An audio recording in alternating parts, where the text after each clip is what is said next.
Welcome to Banu விபு Krishna channel. என்னோட சேனலை லைக் பண்ணுங்க, கமெண்ட் பண்ணுங்க, சப்ஸ்கிரைப் பண்ணுங்க, ஷேர் பண்ணுங்க. நான் இப்போ உங்களுக்கு ஒரு மாய்ஸ்சரைசிங் க்ரீம் பற்றி சொல்ல போகிறேன். இது செராவியோட மாய்ஸ்சரைசர். நான் இவ்வளோ யூஸ் பண்ணிட்டேன். இதுலேயே சின்ன குவான்டிட்டியும் கிடைக்குது. நான் இதை நைக்கால வாங்கினேன்.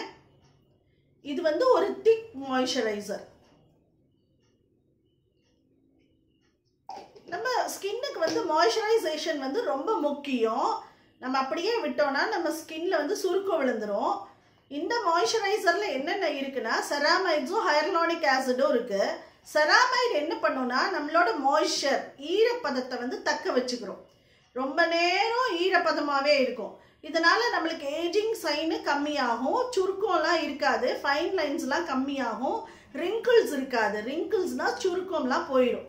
இந்த க்ரீமை ட்ரை ஸ்கின் உள்ளவங்களும் நார்மல் ஸ்கின் உள்ளவங்களும் யூஸ் பண்ணலாம். ஆயிலி ஸ்கின் உள்ளவங்க கொஞ்சம் எடுத்து பிம்பிள்ஸ்லாம் வருதா அப்படின்னு பார்த்துக்கலாம். போட்டுட்டு பேட்ச் டெஸ்ட் பண்ணிட்டு யூஸ் பண்ணலாம். இது ஒரு நான் காமிடோஜெனிக் மாய்ஸ்சரைசர். அப்படின்னா போர்ஸ் வந்து கிளாக் பண்ணாது. கிளாக்னா என்ன? போர்ஸ் அடைக்காம போர்ஸ் வந்து ப்ரீத் பண்ணும். நம்மளோட ஸ்கின்ல வந்து சின்ன சின்ன போர்ஸ் இருக்கு, அது வந்து ப்ரீத் பண்ணும். நோஸ் மட்டும் ப்ரீத் பண்ணாது, நம்ம ஸ்கின்னும் ப்ரீத் பண்ணும். அதனால அதை லாக் பண்ணாம அது வந்து ஃப்ரீயா இருக்கும். மாய்ஸ்சரைஸ் பண்ணாலுமே போர்ஸ் வந்து லாக் ஆகாது, போர்ஸ் வந்து ஓப்பனாக தான் இருக்கும்.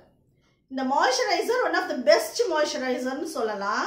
Correct way to apply moisturiser என்ன பண்ணணும்னா, என்னோட பியூட்டிஷியன் ஒரு டிப் கொடுத்துருக்காங்க, எல்லாரும் யூஸ் பண்ணிக்கோங்க. நம்ம எப்பயுமே குளிச்சுட்டு வந்தோன்னா அந்த ஈரப்பதத்தோட அந்த ஈரத்தோட நம்ம வந்து மாய்ஸ்சரைசர் அப்ளை பண்ணோம்னா மாய்ஸ்சரைசிங் க்ரீமை வந்து அப்படியே அப்சார்ப் பண்ணிக்கிடும். அப்படி இல்லை கொஞ்சம் நேரம் ஆயிடுச்சுன்னா நம்ம என்ன பண்ணலாம்னா, இந்த மாதிரி ஒரு வெறும் தண்ணி தான் இது, இந்த மாதிரி ஒரு ஸ்ப்ரே பாட்டில் எடுத்து ஸ்ப்ரே பண்ணிக்கலாம்.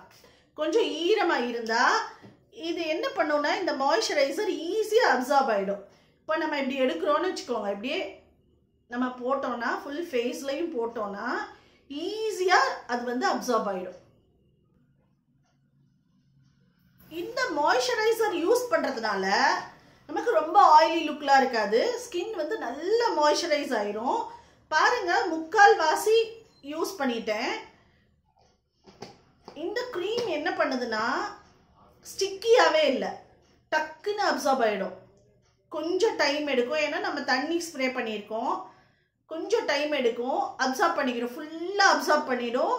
நமக்கு வந்து ஒரு க்ளோயிங் ஸ்கின்னு கிடைக்கும். இன்னொரு ப்ளஸ் என்னன்னா இந்த க்ரீம்ல இதுல வந்து நோ ஸ்மெல்லே இல்லை. அதனால எந்த ஒரு ஸ்மெல்லும் இல்லாம ஹார்ஷ் கெமிக்கல்ஸ்லாம் இதுல இல்லை.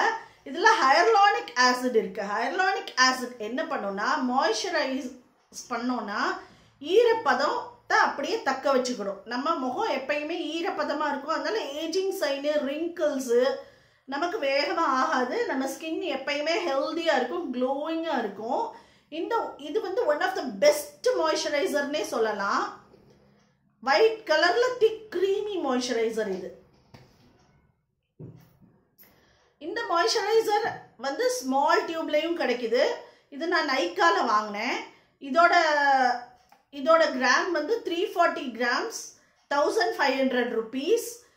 எக்ஸ்பென்சிவாக இருந்தாலும் எனக்கு 1 இயருக்கு மேலே, இப்போ 1 இயருக்கு மேலே ஆயிடுச்சு, இன்னும் எனக்கு மிச்சம் இருக்குது.